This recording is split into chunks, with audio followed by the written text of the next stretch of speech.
Como é que tem setores que conseguem ser contra a escola ter programas de cultura valorizando os saberes comunitários e toda a produção cultural no entorno da escola e das suas práticas e vivências? Presidente, a primeira orientação da história do Partido Missão. Missão, deputado Kim Kataguiri. Senhora presidente, com muita honra, utilizo esse microfone agora como líder da bancada de um só do Partido Missão. Eu quero falar sobre esse projeto. Primeiro, fui presidente da Comissão de Educação e as nossas crianças, elas não sabem ler, elas não sabem fazer conta de fração. Metade dos nossos estudantes de ensino médio são analfabetos funcionais. Metade tem uma nota no PISA que, segundo a OCDE, não é suficiente para você exercer a sua cidadania. Os nossos alunos precisam de foco em português e matemática, que é a base que se faz no mundo desenvolvido. O cobertor é curto, a gente precisa ter prioridade, a gente precisa focar no investimento, numa educação que sequer... Veja, os alunos sequer hoje têm a capacidade de interpretação para ter o acesso de qualidade e entender profundamente o acesso à cultura que está se propondo aqui. E o último ponto é uma lei sem eficácia porque não prevê sua auto-aplicação. Partido Missão orienta não. Está encerrada a votação. Sim, 290, não 147. Aprovado. Mais uma urgência que os deputados estão apreciando agora aqui no plenário, essa é a votação do pedido de urgência para o projeto que trata da profissão de doula, a regulamentação dessa profissão. Deputado Kim Kataguiri. Discurso bonito em prol de profissões quando a gente vota a regulamentação dessas profissões. Só que eu nunca vi, depois de a gente aprovar a regulamentação de uma profissão, a vida desse profissional na prática melhorar. É muito discurso bonito, é muito populismo, é muita demagogia, mas na prática, benefício nenhum. Pelo contrário, olha só, o texto do projeto, ele reconhece que hoje as doulas que trabalham há mais de 3 anos, elas são boas profissionais, mesmo que elas não tenham ensino médio, mesmo que elas não tenham um ensino técnico profissionalizante.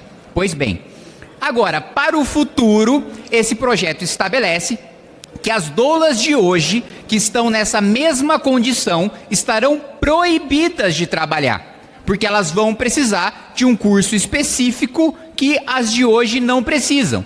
Então, se o texto considera, e veja a contradição do próprio texto, se o texto considera que hoje uma doula que trabalha há 3 anos ou mais e não tem formação específica é uma boa profissional e pode continuar trabalhando, porque no futuro, doulas com essa mesma condição não vão poder existir.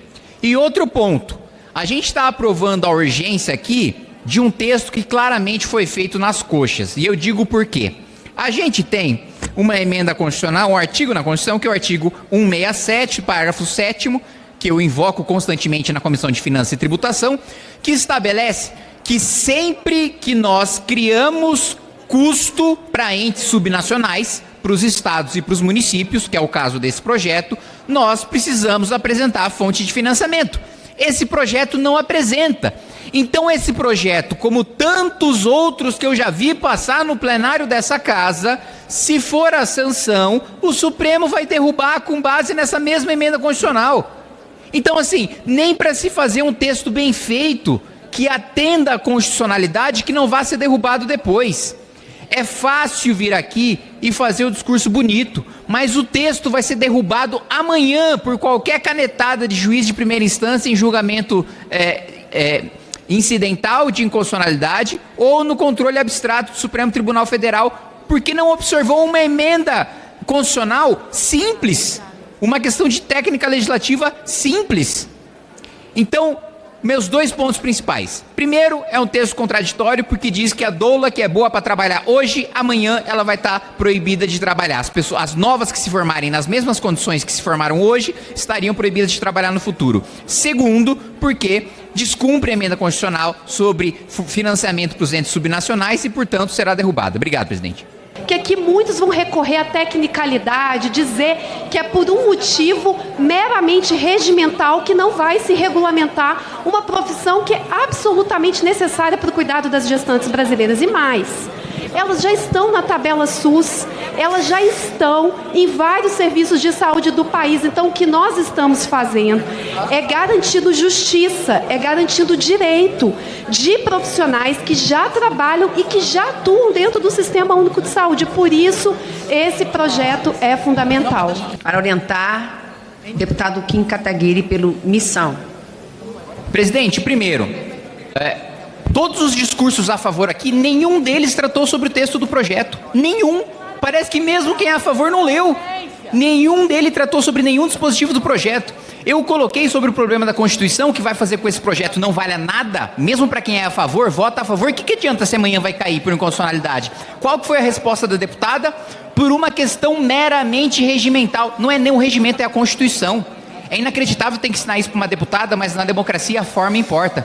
Não é só o conteúdo. E se não for respeitada a forma, qualquer coisa aprovada é demagogia contra as doulas, porque a lei não vai valer. E ainda que a lei entre em vigor, nós estamos proibindo que várias doulas que hoje estão no mercado, que atuem há menos de 3 anos, possam continuar trabalhando. E exigir um curso que a gente não sabe quanto tempo vai durar, quanto vai custar, e vai elitizar o acesso a essa profissão e prejudicar essa profissão, razão pela qual a missão orienta não. Encerrada a votação.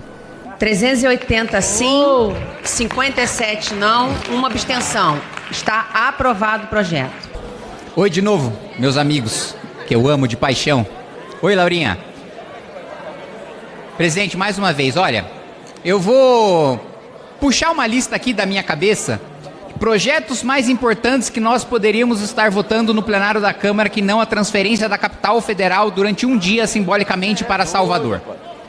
Redução da maioridade penal, retirar o Supremo Tribunal Federal do Poder Judiciário, reduzindo drasticamente os poderes do ministro Supremo, fim de decisão monocrática, tá pronto, o Senado mandou, o presidente quiser pautar agora, pauta, né?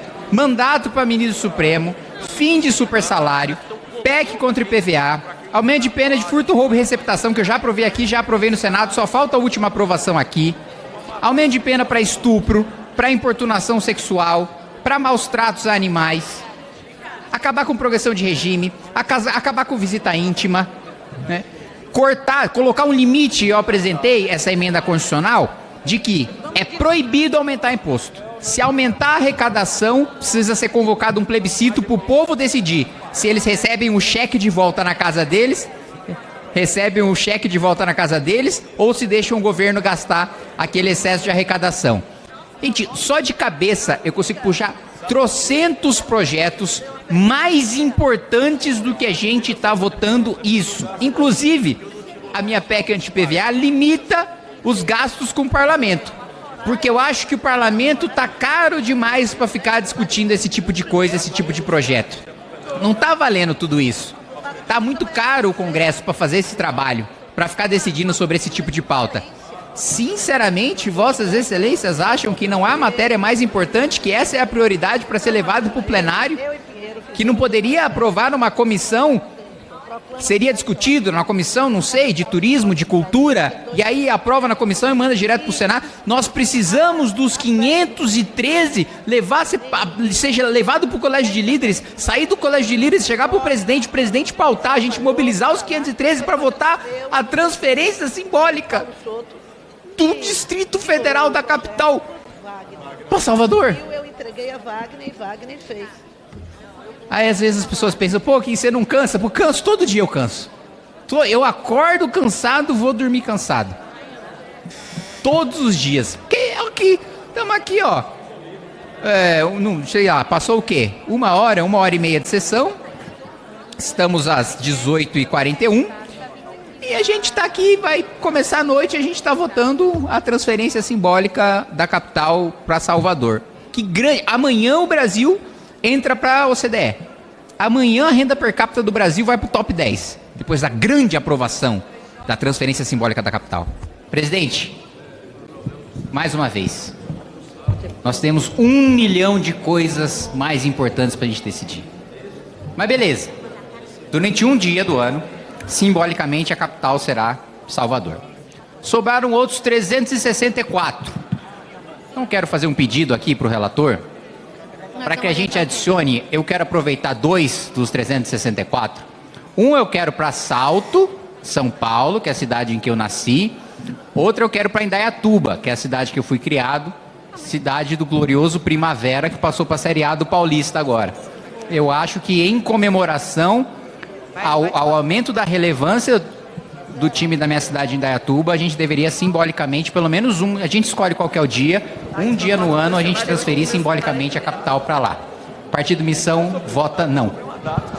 Obrigada. Então passamos à votação. Aqueles que forem pela aprovação permaneçam como se acham. Em votação a redação final. Aqueles que forem pela aprovação permaneçam como se acham. Aprovada. A matéria vai ao Senado Federal. Essa vinculação, ela existe e é de 5%. O que a gente está propondo nesse projeto é que passe para 6%. Então é falácia dizer que vai defender política da mulher, combater feminicídio se não colocar dinheiro. Portanto, eu peço aos nossos pares que votem a favor. É sim ao texto, não ao destaque. Deputado Kim Kataguiri, pelo Missão. Senhor presidente, nós discutimos um projeto parecido na Comissão de Segurança Pública sobre vincular parte do orçamento para determinada política pública e, dessa ocasião, eu estudei.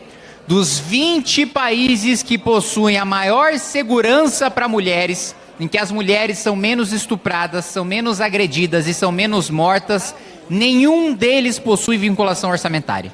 Nenhum. Zero. A deputada Soraya argumenta e diz a verdade quando fala que já é vinculado. Sim, não deveria ser. Ela quer aumentar de 5 para 6, eu quero diminuir de 5 para 0. Nós temos uma divergência fundamental de visão de mundo, porque não é o que funciona no mundo desenvolvido. A gente fica inventando vinculação.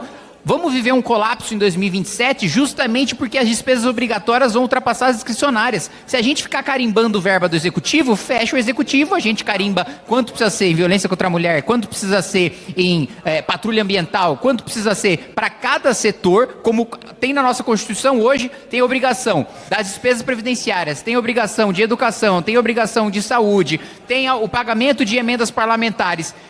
Hoje, a cada 10 reais que a gente paga de imposto, o presidente da República decide o destino de um. A gente está fazendo, para fazer uma analogia, um paralelo, a mesma coisa com o Fundo de Segurança Pública, razão pela qual a orientação da missão é não. Está encerrada a votação. Vamos ao resultado.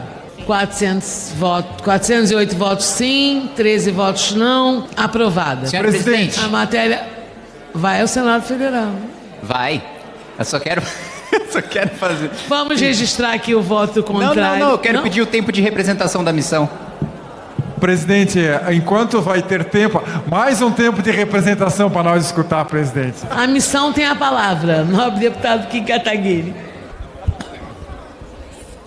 Senhor presidente, veja a notícia na Folha de São Paulo que tem uma reunião entre representantes do Executivo, do Legislativo e do Judiciário para aumentar o teto salarial, para sair de 46%, para sair de 46 mil reais por mês para 63 mil reais por mês. Isso me dá vergonha de ser deputado. Me dá vergonha, desculpa, é coisa de mau caráter quem representa ou quem participa desse tipo de negociação em nome do Poder Legislativo. Não vai contar com o meu voto. Já não contou com o meu voto o aumento de salário na legislatura passada. Se tiver qualquer aumento aqui, mais uma vez, vou votar contra e não só votar contra, fazer questão de expor nome a nome cada parlamentar que votar a favor. Porque isso é de um mau-caratismo sem tamanho com o país. E o teatrinho ainda que se faz. Por quê? A maior parte dos senhores votou super salário para servidores da Câmara dos Deputados. Aí vem o presidente da República e veta, falando, olha, agora o Lula, herói, veta o projeto de super salário cuja base do governo votou a favor. Que deputado do PT subiu na tribuna para comemorar. Que a liderança do governo articulou a favor e comemorou com o presidente a aprovação. Muito bem.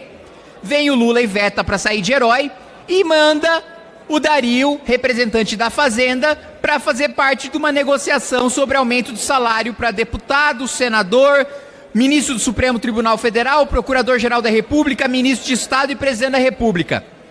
Aí vem o ministro Flávio Dino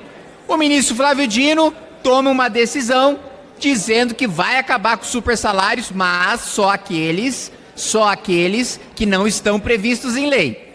Ou seja, grande parte daquilo, né, que é ilegalmente, inconstitucionalmente aprovado por essa casa, respaldado pelo Supremo, respaldado pelo CNJ, esses supersalários podem ficar. Mas pelo menos supersalário de decisão administrativa, o ministro Flávio Dino diz que quer acabar. Mas aí vai um representante do Poder Judiciário participar da negociação para subir o salário de 46 para 63. E aí, olha só, olha como o brasileiro é feito de otário, né? Eles dizem o seguinte, é uma negociação para, em vez de ter super salário, né, já que está tendo uma discussão, o parlamento quer ir contra super salário, supostamente, que minha PEC antiprivilégio está parada há 1 ano, né? Mas o parlamento quer discutir super salário na reforma administrativa, como se a gente tivesse maioria para aprovar a reforma administrativa. O judiciário também está tomando medidas contra super salário, o presidente vetou super salário, então vamos negociar. É muito simples para não ter super salário. É só aumentar o salário, que aí ele não vai mais ser super, que aí ele não vai mais ultrapassar o teto. Pô, que baita negociação. A gente não vai mais poder chamar de super salário, porque ele vai estar dentro do teto constitucional. E aí, olha, não, a gente acaba aqui com o auxílio moradia, a gente acaba com o auxílio livro, auxílio iPhone, auxílio iPad e tantas bizarrices que eu já vi tribunais de justiça fora. A gente acaba com tudo isso, mas a gente vai lá e legaliza o roubo institucional no sujeito ganhar 60 mil reais por mês num país em que a gente já tem o judiciário mais caro do mundo, que a gente já tem um dos parlamentos mais caros do mundo, que a gente já tem uma casta, E aqui eu quero deixar muito claro o meu posicionamento. Banco Mundial, organizações sérias internacionais, quando estudam o Brasil, eles chegam à constatação de que a gente não tem muito funcionário público. A gente tem menos funcionário público do que países desenvolvidos. Mas nós temos uma quantidade pequena de funcionários públicos que concentram a maior parte dos salários em termos proporcionais. Muita gente no topo ganhando muito, quando o servidor público municipal, em média, ganha 5% a menos do que a iniciativa privada. Os servidores privilegiados estão em outra casta. E principalmente membros de poder. E eu falo isso porque eu dou um exemplo. Eu falo isso porque da cota parlamentar que poderia utilizar, porque eu já vi a juíza, a advogada dos juízes do trabalho, ex-juiz do trabalho, dizer: gente, com 46 mil reais não dá para comprar uma água, não dá para comprar um lanche. Eu abri mão de comprar comida, carro, gasolina, apartamento funcional, auxílio moradia da minha cota e não estou passando fome. Eu posso dar aulas de educação financeira para os juízes do trabalho se eles quiserem.